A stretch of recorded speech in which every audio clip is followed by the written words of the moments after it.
One of the most important things in disaster preparedness or life preparedness is to have a plan, to work that plan and to keep your eyes and ears open for when you need to make changes. Let me focus in on this in regard to life preparedness. The best school assignment I ever received was in an 8th grade English composition class. The teacher asked us to write a paper, and in that it was basically the history of our life. We were to have pictures of our mother, our father, write a paragraph about each of them, have multiple sentences about each of our brothers and sisters, any circumstances that were unique of our birth, and then cover from our birth until 8th grade and what we had done, including pictures where we thought it was warranted.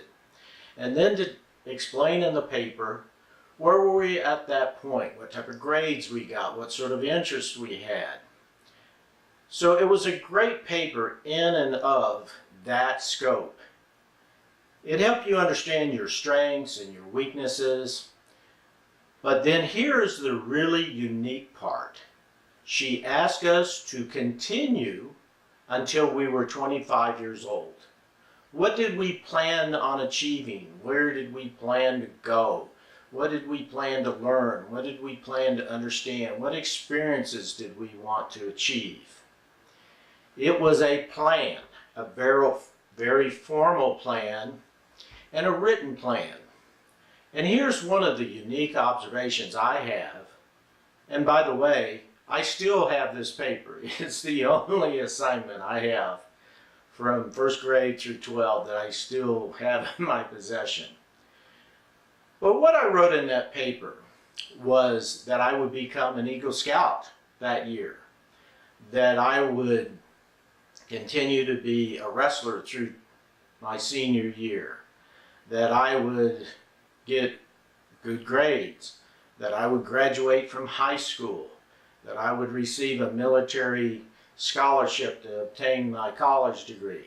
I would graduate from college, I would be commissioned in the military, I would serve my time, and then at the age of 25, or actually I think it was 26, that I extended a little bit, I would go to law school. Now, what in reality happened? Well, all of that happened, except for I did not go to law school. I went to a school for a Master's of Business Administration. So there was magic in having that plan written down, formalized, and as each objective came up, I would develop a sub-plan of what I needed to achieve to accomplish that goal. Now, a little bit of additional experience from my experience as a business executive and so on is I once read an article that you could only plan about 50% of your life into the future. In other words, if you're 20 years old, you can plan till you're 30. And if you're 30, you can plan till you're 45. And I think that's a good rule of thumb. So this teacher was doing a little bit of stretch to take us from 8th graders to 25. So that's one goal, one guideline that I'd share with you to keep in mind. Also, I think there's magic in writing down your plan. Now, you might not want to have such a formal plan like she required, but at least have an outline of the plan. Also, as Mike Tyson, the world-famous boxer, said, you can have a plan, but it doesn't survive beyond the first blow to the face. Well, I suspect that's true in boxing when you're talking about the level that he participated in. And but I know from my wrestling experience, oftentimes the plan will stay intact. And oftentimes your opponent will throw something at you that was unexpected, And so you really quickly have to step to plan B or plan C or improvise. That's all the part of, keeping your eyes and ears open. Now, let me give you some pragmatic examples. When I was a scoutmaster an assistant scoutmaster for a 5-year period, I got to know a half a dozen excellent men who were in construction. And one time, with 4 of them, one of them was relieved on a Friday night that he had received a phone call that he had work on Monday. And I made the comment, I said, the 4 of you seem to often be in that situation. It's like a week before, you know what you're doing the next week. And they said, yeah, we're glad for that. The economy's going pretty well, the building industry. I said, well, what about so-and-so that often didn't have work?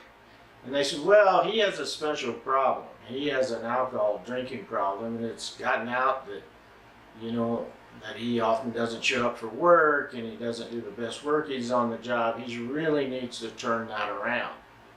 And I said, well, what about Jason? I said, Jason always seems to be booked out 3 to 6 months ahead. And that was the 6th member of the 6 construction guys. And they said, oh, Jason's in a special category all of his own. He just knows everything. And he has such a tremendous reputation. And so the next day, just coincidence, I found myself, the boys and the other adults were all gone. It was just Jason and I. And I shared with him the discussion I just shared with you. And I asked him, how did you do that? And he said, and this was kind of interesting, he says, when I was in 8th grade, I gave it a lot of thought about what I wanted to do in my life. And no one in my family had ever gone to college. I felt I could go to college if I wanted to, and I quickly nodded my head. I had seen him working with the boys, teaching them, and he was just a great teacher. He would have been a fantastic teacher. He definitely had the ability to go to college. And he said, but I decided I didn't want to do that. I wanted to work in construction. So I set a plan for myself. And he said, in high school, I took every single shop course they had, every single one of them. And he said, I knew a lot coming out of high school. And I could have got me a job in construction, but I decided, no, I'm going to technical college. And he said, I got a 2-year diploma in construction skills from a technical college. And he said, at the completion of that, I went to one of my instructors that I really thought a lot of, and I said, who's the best project manager in construction in the whole area? And he says, oh, there's no question. Let me give you a name and a phone number. And he said, I kept trying to get a hold of this guy, and finally I went out to one of his job sites, and I put my tool belt on, and I walked up to him, and I said, introduced myself, and I said, I'm going to work for you. And he looked at me and he said, kid, I'm impressed that you would be so confident, but I'm sorry, I just don't have any jobs for you. And he said, it was a Thursday, and I said, I'll tell you what, I'll go to work for you for free. And he said he just laughed at me. And I said, no, I'm serious. I'll go to work for you for free. And so the construction manager looked at me and he says, well, it's too late to get started today. He says, tell you what, I'll see you tomorrow at 7 o'clock in the morning. And he kind of smiled like he figured that'd be the last of me. He said, I showed up at 7 o'clock the next morning on a Friday. Worked for him all day. He came to me as we were packing up to leave the job site that evening, and he says, kid, you did a great job. You really impressed me. I wish you the best of luck. And I looked at him and I said, this fella that was sharing this with me, Jason, he goes, well, good. I'll see you at 7:30 or 7 o'clock on Monday morning. I'll work for you free. And he says, I worked for him the whole week.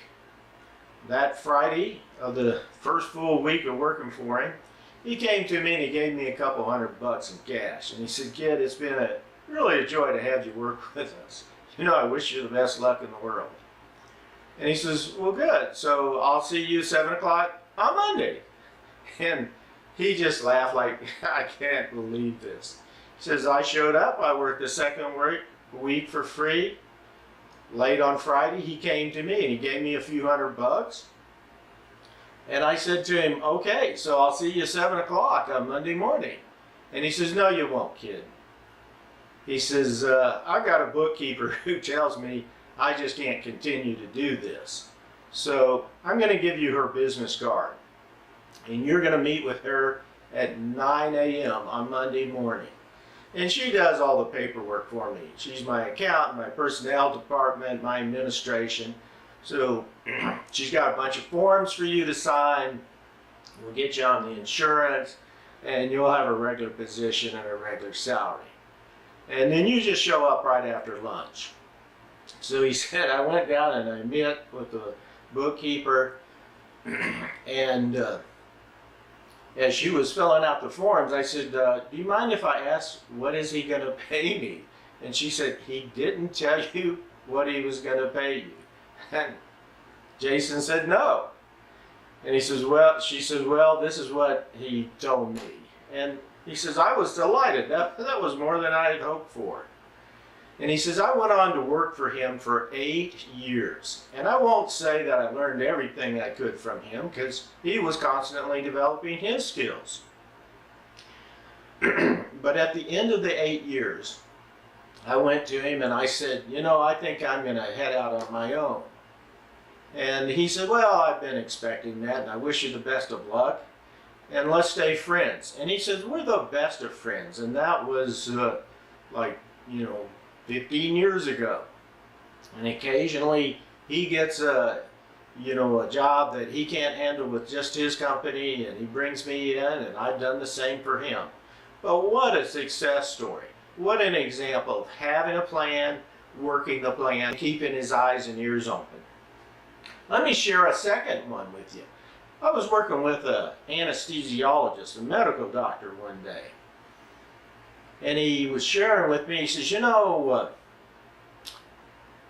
I understand, Tom, you're ex-military. And I said, yes, I was a Navy Seabee. And he said, well, you know, I was a former United States Air Force corpsman. He says, I was 18 years old. I didn't have the faintest idea of what I wanted to do with my life. But I thought, well, I ought to be doing something constructive. So I went and joined the Air Force. And he says, I thought I'd be fine on an air crew or maybe repairing planes. But he said the recruiter came to me and he says, hey, after all these tests, vocational tests we've given you, we would like to propose to you that you become a corpsman in the United States Air Force. And he says, I thought about that. And I said, yeah, that'd be great. And he says, 2 years into being a corpsman, I was at a large hospital in the United States. And I was helping a doctor with a procedure. And it occurred to me, I want to be the doctor. So he says, I know what it took to become a doctor. I had talked to some of the doctors about it before. So the next day I went down and I signed myself up with the United States Air Force Education Office. Signed myself up for a full load of college courses. And he says, and the Air Force was tremendously supportive. He says, at the hospital, we worked very hard in the morning, but in the afternoon things slowed down. And he says, the Master Sergeant used to tell us, you will always be busy. Now, if that means you're studying medical books, that's fine with me. Just sit there and study some first aid books or emergency response books, medical books, it's fine with me. And he says, I went to my Master Sergeant and I says, Sarge, can I study my homework for my college courses that I'm taking through the United States Air Force Education Office? And the sergeant thought for a minute and he says, yeah, that's fine with me. He said, by the time I had finished my 4-year obligation to the Air Force, the doctor shared with me I had 2 years of college. And then I used the GI Bill for my 3rd and 4th year of college. And then when I started medical school, I used it for the 1st and 2nd year. He says, now eventually, I did have to borrow money. but nothing like most of the doctors in this hospital. I have nothing compared to the debts that some of them have piled up. But what a success story. An 18-year-old not knowing what he wants to do to becoming a medical doctor. One final story I'd share with you. My daughter and I were having lunch with a woman one day and her husband, who was an engineer. And she shared with us that when she was in her late 20s, she was a licensed practical nurse. And she had 2 kids. And she had just gotten out of an abusive relationship from her first marriage. And she says, I realized I just didn't want to know that this was going to be the rest of my life. So I formed a plan up, and with 2 children, I worked as a licensed practical nurse until I could get my associate nursing degree and become a registered nurse. And then I went on and earned a bachelor's in nursing. And then I went on and got a master's of business administration. In the next 20 years, she became the chief executive officer of a hospital. Now, I'm sitting there with my daughter in her house, and it was quite an impressive story, especially in the backdrop of a house that probably was worth $1 million. So it doesn't matter when you start, although I would share that the earlier you start, the better. Make a plan. Have a vision of what you want to become. Work your ass off for that plan. Now that means work hard, work consistently, work smart, and occasionally rejuvenate yourself. Go on a vacation, recharge yourself, think about things. And throughout this, keep your eyes and ears open. There will be things that come along. There will be, you'll fall in love. You'll have wonderful opportunities that come along. You'll have catastrophes happen. And the important thing is to get on your feet, recover, replan, work that plan, and keep your eyes and ears open.